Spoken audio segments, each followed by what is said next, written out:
சேர்த்துட்டு பிங்க் சால்ட்டை சேர்த்துட்டு Himalayan pink salt சரிங்களா, அதை சேர்த்துட்டு இதை நல்லா வதக்கி விட்டுடுங்க.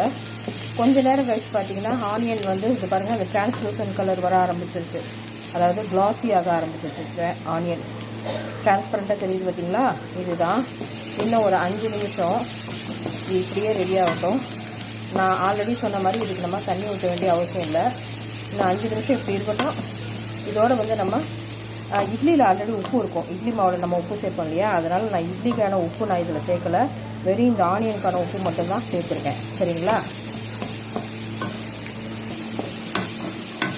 பிங்க் சால்ட்டு போட்டதுக்கு இன்னொரு ரீசன் என்னன்னு கேட்டிங்கன்னா, நம்ம தண்ணி ஊற்றினா தான் ராக் சால்ட்டு கரையும். தண்ணி ஊற்றாத பட்சத்தில் ராக் சால்ட்டு கரையாது சரிங்களா, அதாவது கல் உப்பு. அதனால தான் நான் வந்து பிங்க் சால்ட் வந்து ஆட் பண்ணியிருக்கேன். ஸோ பிங்க் சால்ட் ஆட் பண்ணி இப்போ நல்லா இது ரெடி ஆகிட்டுருக்கு. இந்த ஸ்டேஜில் இப்போ இட்லியை நம்ம சேர்க்க போகிறோம்.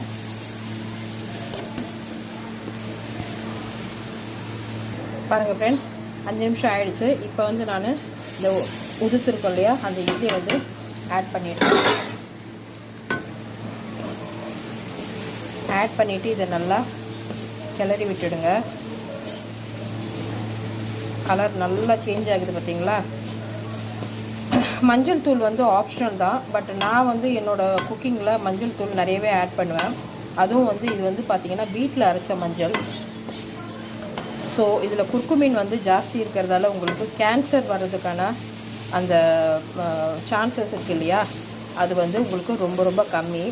நம்ம உடம்புல இருக்கிற அந்த ஃப்ரீ ரேடிக்கல்ஸ் அது எல்லாத்தையுமே வந்து இந்த மஞ்சள் வந்து ஃபைட் பண்ணும் சரிங்களா. ஸோ நம்மளுக்கு எந்த மஞ்சள் எல்லாருக்குமே தெரியும், மஞ்சள் ஆன்டிபயோட்டிக்ன்றதால நமக்கு வந்து இது நமக்கு ரொம்ப நல்லது. அதனால தான் நான் வந்து என்னோடய எல்லா குக்கிங்லேயும் மஞ்சள் ஆட் பண்ணுவேன்.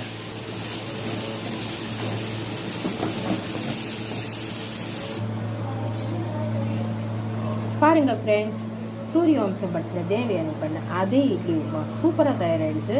இது பண்ணுறது ரொம்ப ரொம்ப ஈஸி, 5 நிமிஷம் தான். இப்போ இந்த வீடியோவுக்கு வந்து என்ன டைமோ அந்த டைம் தான் இந்த உப்புமாவோட டைம் சரிங்களா. நான் எக்ஸ்ட்ரா எதுவுமே டைம் எடுக்கல, அதனால் 5 மினிட்ஸில் இந்த உப்புமா பண்ணி முடிச்சிடலாம். டேஸ்ட்டு ரொம்ப பிரமாதமாக இருக்கும். இதுக்கு வந்து சைட் டிஷ்ஷுன்னு எதுவுமே தேவைப்படாது. நீங்கள் வந்து அப்படியே வந்து நைட்டு காலையில் ஊற்றின இட்லி மிச்சம் இருந்துச்சுன்னா நைட்டு இதை அப்படியே உதுத்து நம்ம உப்புமாவாக பண்ணிடலாம் சரிங்களா. ஸோ நீங்களும் இதே மாதிரி செஞ்சு பாருங்கள். செஞ்சு பார்த்துட்டு எப்படி இருக்குன்னு கமெண்ட்ஸில் சொல்லுங்கள். உங்கள் மாதம் நீங்கள் மறக்காமல் லைக் பண்ணுங்கள், ஷேர் பண்ணுங்கள், சப்ஸ்கிரைப் பண்ணுங்கள்.